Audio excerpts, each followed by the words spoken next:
Everyone, welcome to my channel डीप एडिटेरिया में आपका स्वागत है। हमारी सीरीज चल रही है नवोदय मैथमेटिक्स 2023 के लिए, जिसमें मैथ और मेंटल एबिलिटी के क्वेश्चंस यहां पर सॉल्व करवा रहा हूं। तो आप मेरे साथ देख रहे हैं डीप एडिटेरिया, जहां पर हम जो है नेक्स्ट पार्ट फ्रैक्शन का करने जा रहे हैं। फ्रैक्शन के पिछले पार्ट में मैंने कुछ क्वेश्चन करवाए थे, उसका बेसिक करवाया था जो कि बहुत ही महत्वपूर्ण था। अब हम उसके ऊपर क्वेश्चंस कर रहे हैं। ये क्वेश्चन आपको बहुत ही बढ़िया क्वेश्चंस लिए गए हैं। आपको सभी बुक्स में जितने भी क्वेश्चंस बनते हैं सभी का समावेश यहाँ पर कुछ क्वेश्चंस के रूप में 15-20 क्वेश्चंस आपको एक यूनिट से मैंने लिए हैं, जो आपको लगभग सारी चीजें, सारे कॉन्सेप्ट क्लियर उनके अंदर हो जाएंगे। तो चलिए शुरू करते हैं।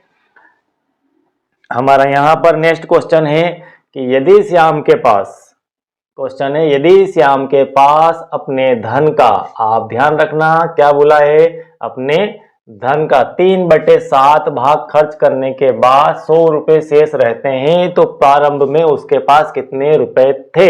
अगर आप क्वेश्चन का कॉन्सेप्ट समझ जाएंगे, क्वेश्चन में क्या पूछ रहा है वो समझ जाएंगे, तो आपको आंसर लाने में कुछ सेकंड ही लगेंगे। लेकिन मुझे यह आपको कॉन्सेप्ट तक पहुंचाने में 1 से 2 मिनट जरूर लग जाएंगे। तो यहां पर हमारा है कि श्याम जो है उसके पास अपने धन का, तो मान लीजिए श्याम के पास 100 रुपए है।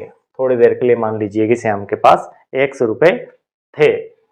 उस धन का, किस धन का, 100 रुपए का, इतने रुपए थे। अपने धन का 3/7 भाग खर्च करने के बाद इसमें से उसने खर्च कर दिया 3/7 भाग। किसका 3/7? इसी 100 का 3/7, मतलब 100 का 3/7 भाग उसने खर्च कर दिया। तो मैं इसको इसमें से माइनस कर रहा हूं। खर्च कर दिया भाई, टोटल रुपए मेरे पास जो थे उसमें से जो मैंने खर्च कर दिया तो मैं माइनस करूंगा, सीधी सी बात है। तो खर्च करने के बाद 100 रुपए शेष रहते हैं। मतलब कोई व्यक्ति मान लो घर से 500 रुपए लेके निकला, उसमें से या मान लीजिए 150 रुपए उसने खर्च कर दिए, तो उसके पास क्या शेष रहेंगे। तो इसको इसमें से घटाने के बाद ही आपको पता चलेगा ना क्या शेष रहेगा। 500 में से आप 150 घटा दीजिए, यहाँ बचेगा 350 रुपए शेष। तो अगले के पास यहाँ पर 100 रुपए शेष बच रहे थे। जो धन वो घर से लेके निकला था उसका 3/7 भाग उसने खर्च कर दिया, उसके बाद उसके पास 100 रुपए शेष बच रहे हैं। तो इस प्रकार से आपके दिमाग में तुरंत एक इक्वेशन सेट हो जानी चाहिए कि इसको कैसे हमें जमाना अरेंज करना है। बस इक्वेशन सेट हो गई तो यहां से आप सवाल को आसानी से कर जाएंगे। अब आप इसको सॉल्व कर दीजिए। x - 3x/7 बराबर 100। यहां पर आपके पास आ गया 100। अब हम इसका एलसीएम ले लेते हैं। हमारा जनरल तरीका एलसीएम लेने का, वही 7 हम एलसीएम वाले चैप्टर में देख चुके हैं। आपको अगर एलसीएम निकालना नहीं आता है तो आप मेरे पिछले वीडियो में जाइए, वहां पर एलसीएम सीख सकते हैं। बहुत बेहतर तरीके से मैंने एलसीएम आपको क्लियर किया है। तो यहां पर हो जाएगा हमारे पास 7x - 3x बराबर 100। आप 7 का इधर मल्टीपल कर दो और 7 में 3 गए तो यहाँ पर 4x बचते हैं, और ये गुणा कर दिया मैंने, 700 हो गया। तो x बराबर 700 में 4 का भाग लगाना है। 700 में मैंने 4 का भाग लगाया तो हमारे पास आ जाता है 4 से 4 एकम 4, बचते हैं आपके पास 3, 30 हो गए, 4 7 28, 2 बच्चे हैं, 4 5 20, 175 रुपीस वो लेके घर से चला था। अब आप इसको इस पे फिट करके देखिए कि वो क्या लेके चला था और कैसे उसका आपको सवाल करना है। सवाल करने के बाद उसका एनालिसिस जरूर करना। आप जब घर पे बैठ के प्रैक्टिस करें तो आप उसका एनालिसिस डेफिनेट करें, निश्चित करें, और उससे क्या है आपको एक समझ विकसित होगी कि सवाल में आखिर था क्या। यहाँ पर सवाल करने के बाद पीछे नहीं, वापस उसको सवाल की तरफ लेके उसको फिट करके देखो। यहाँ पर एग्जाम हॉल में बार बार ये प्रक्रिया नहीं करनी, ये आपको समझ बनाने के लिए करनी। 175 मान लो 175 रुपीस वो अपने घर से लेके चला, उसका 3/7 भाग, मतलब 175 का 3/7 कितना होता है ये आप निकाल लो। 7 से इसको काट दो, 7 दूना 14 बचे आपके पास। यहाँ पर 3 7 5 35, 25 या 75, तो 75 होता है। मतलब उसने 3/7 की जगह अब मैं लिख रहा हूं 75।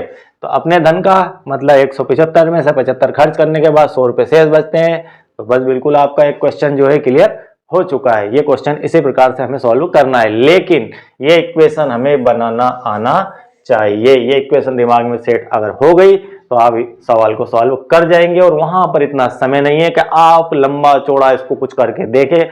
आपको सारे कॉन्सेप्ट बिल्कुल क्लियर होना चाहिए ताकि आप फास्ट इसको कर सके। तो चलिए हम नेक्स्ट क्वेश्चन देखते हैं। इसके बाद हमारा नेक्स्ट क्वेश्चन है, यदि एक संपत्ति, क्वेश्चन है हमारा, यदि एक संपत्ति के 4/5 भाग का मूल्य 1680 रुपए है, एक संपत्ति के 4/5 भाग का मूल्य 1680 रुपए है।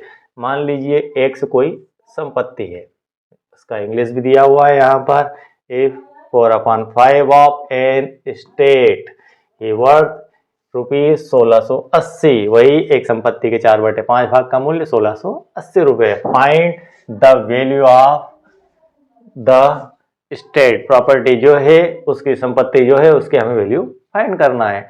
तो 4/5 भाग की वैल्यूएशन 1680 रुपए, कोई संपत्ति आपकी एक्स है, तो एक्स के 4/5 भाग, मतलब एक्स का जो 4/5 भाग है, अब मैं यहां पर लिख रहा हूं गुणा और बोल रहा हूं का, तो हिंदी में का को गुणा ही लिखा जाता है। यहाँ लिखा हुआ है एक संपत्ति के, यहाँ हो गया का, मतलब का मतलब है गुणा, गुणा करना है संपत्ति, एक्स संपत्ति, एक्स संपत्ति, वही पढ़ना है और वही लिखना है मैथमेटिक्स की लैंग्वेज में। संपत्ति का 4/5 भाग का मूल्य 1680 रुपए है। बस इसे सॉल्व कर दीजिए, संपत्ति का मूल्य आ जाएगा। उस संपत्ति का आधे भाग का मूल्य क्या होगा, पहले संपत्ति की वैल्यूएशन तो निकाले हम यहाँ पर। तो एक्स बराबर 1680 गुणित 5/4, 4 से इसे भाग लगा दो, मैंने 4 से इसे काटने की कोशिश की, देखते हैं क्या आता है। 4 चुको 16, 4 दूना 8 और 0, हमारे पास आ गया 420 गुणित 5, 5 का गुणा करा 0, 5 दूना 10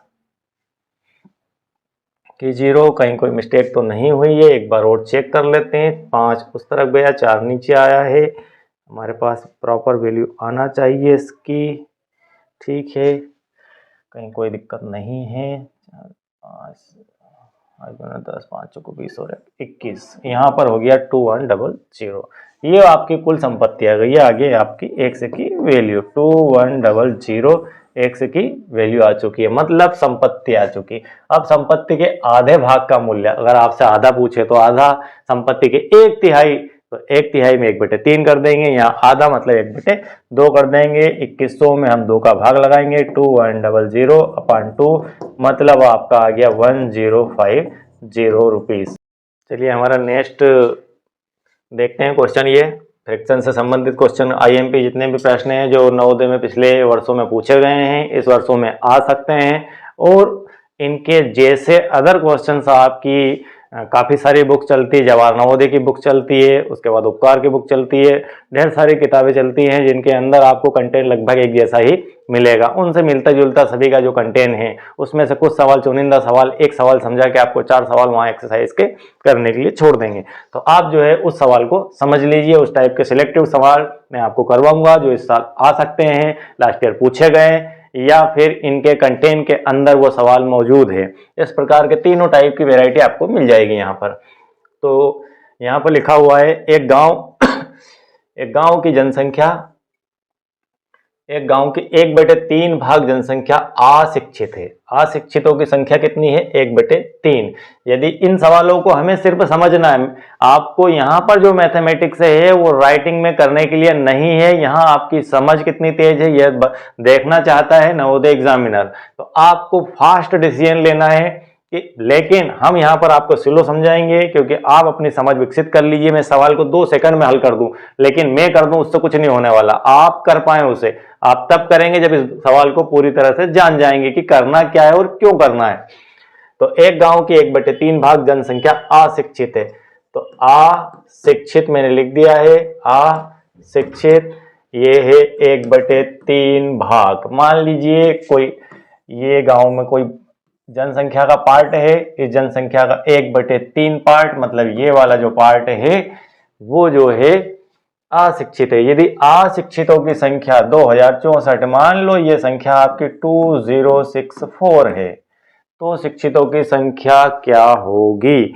आप सबसे पहले आपको इसको जमाना पड़ेगा, या आप सीधे सीधे अगर मेरी बात को समझ गए हो तो यहां पर मैंने एक चार्ट में बना के बता दिया कि 1/3 का अर्थ क्या है। इन सवालों को जितनी जल्दी आप कर पाएंगे, ये तो हमारा रहा लॉजिकल, आपको सोचना इस प्रकार से है, लेकिन सॉल्यूशन किस प्रकार से है वो देखिए। 1/3 माना कि हम मान लेते हैं कि गांव में x जनसंख्या है, मतलब x का 1/3 भाग, x का 1/3 भाग 2064 है, 2064 है, तो आपको x फाइंड करना है, मतलब x बराबर 2064 गुणित 3, इसमें 3 का गुणा कर देंगे। 4 तिया 12 की 2, 6 तिया 18 और 1 19 और 3 दूना 6, 6192। वहां की कुल जनसंख्या होगी 6192। ये तो हो गया आपका सॉल्यूशन। अगर मैं सवाल को ट्रिक से या समझ से या कॉन्सेप्ट, अगर इस शब्द के ये शब्द है कॉन्सेप्ट, तो सबसे बेहतर शब्द है कि आप जो है किसी भी विषय के कॉन्सेप्ट को अगर समझते हैं तो उससे अच्छी कोई बात ही नहीं है, सवाल तुरंत वहीं हल होने वाला है। कॉन्सेप्ट बेस्ड है, मैथमेटिक्स होता ही कॉन्सेप्ट बेस्ड है, उससे ज्यादा रटने की कोशिश नहीं करिए।